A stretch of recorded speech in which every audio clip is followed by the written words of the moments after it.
السلام علیکم ورحمۃ اللہ وبرکاتہ۔ شعبان کی 15ویں شب برات کہلاتی ہے، یعنی وہ رات جس میں مخلوق کو گناہوں سے بری کیا جاتا ہے۔ تقریباً 10 صحابہ کرام رضی اللہ تعالی عنہم اجمعین سے اس رات کے متعلق احادیث منقول ہیں۔ نبی کریم صلی اللہ علیہ وسلم نے ازواج مطہرات کے لیے باری لگائے تھے، تو ایک مرتبہ کی بات ہے، حضرت عائشہ صدیقہ رضی اللہ تعالی عنہا کے یہاں رات گزارنے کی باری تھی۔ حضرت عائشہ صدیقہ رضی اللہ تعالی عنہا فرماتی ہے کہ شعبان کی 15ویں شب میں نے نبی کریم صلی اللہ علیہ وسلم کو اپنی آرام گاہ پر موجود نہ پایا تو تلاش میں نکلی، دیکھا کہ آپ صلی اللہ علیہ وسلم جنت البقیع یعنی قبرستان میں ہیں۔ پھر مجھ سے فرمایا کہ آج شعبان کی 15ویں رات ہے، اس رات میں اللہ تعالی آسمان دنیا پر نزول فرماتا ہے اور قبیلہ بنی کلب کی بکریوں کے بالوں کی تعداد سے بھی زیادہ گناہوں کو معاف فرما دیتا ہے، گناہوں کی بخشش کر دیتا ہے، گنہگاروں کے گناہوں کو معاف فرما دیتا ہے۔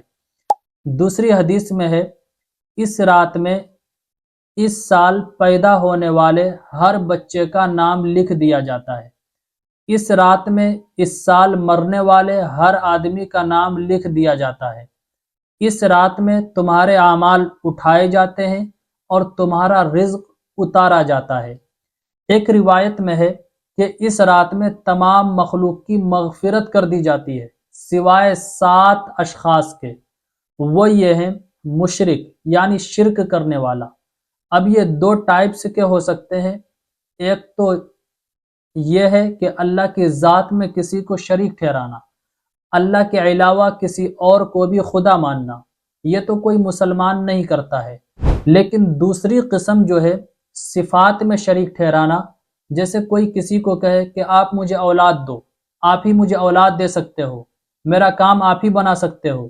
جیسے آج کے ٹائم میں آج کی دنیا عاملوں پر بھروسہ کرتی ہے اور عاملوں کو خدا سمجھ بیٹھتی ہے کہ آپ ہی میرا یہ کام کرو گے، تو یہ صفات میں شریک ٹھہرانا ہوا۔ تو چاہے ذات میں شریک ٹھہرائیں یا صفات میں، دونوں شرک ہے۔ تو نمبر 1 مشرک، نمبر 2 والدین کا نافرمان، نمبر 3 کینہ پرور، کسی سے حسد جلن رکھنے والا، نمبر 4 شرابی، نمبر 5 قاتل، زمین جائیداد کے چکر میں، پیسوں کی لالچ میں کسی کو خود قتل کر دینا یا دوسروں سے مروا دینا، ایسا شخص قاتل کہلاتا ہے۔ نمبر 6 شلوار کو ٹخنوں سے نیچے لٹکانے والا۔ اچھی طرح سمجھ لیں، شلوار کو ٹخنوں سے اوپر رکھنا مردوں کے لیے واجب ہے۔ اگر کوئی شلوار کو، پائجامہ کو، لنگی کو ٹخنوں سے نیچے رکھتا ہے تو ان کی شب برات میں مغفرت نہیں ہوتی ہے۔ نمبر 7 چغل خور، ان 7 افراد کی اس عظیم رات میں بھی مغفرت نہیں ہوتی ہے جب تک کہ یہ اپنے جرائم سے توبہ نہ کر لیں۔ اب آئیے ایک حدیث اور سناتا ہوں۔ حضرت علی رضی اللہ تعالیٰ عنہ سے ایک روایت میں منقول ہے کہ اس رات میں تم عبادتیں کیا کرو اور دن میں روزہ رکھا کرو۔ اس رات میں سورج غروب ہوتے ہی اللہ تعالیٰ اپنے بندوں کی طرف متوجہ ہوتے ہیں اور اعلان ہوتا ہے، کون ہے جو گناہوں کی بخشش کروائے، کون ہے جو رزق میں وسعت طلب کرے، کون مصیبت زدہ ہے جو مصیبت سے چھٹکارا حاصل کرنا چاہتا ہو۔ تو میرے عزیز بھائیوں اور بہنوں، ہمیں بھی چاہیے کہ ہم اس رات میں اچھے اعمال کریں، زیادہ سے زیادہ عبادتیں کریں، قرآن کریم کی خوب تلاوتیں کریں، نفلی نماز پڑھیں، صلاۃ التسبیح پڑھیں، صلاۃ الحاجت کی نماز پڑھیں، صلاۃ التوبہ کی نماز پڑھیں، اور پھر اللہ رب العزت سے خوب گڑ گڑا کر اپنے گناہوں کی معافی مانگیں، توبہ کریں، اپنی بخشش کروائیں، اور پھر اس کے بعد جب دن آئے تو ہم اگلے دن کا روزہ رکھیں۔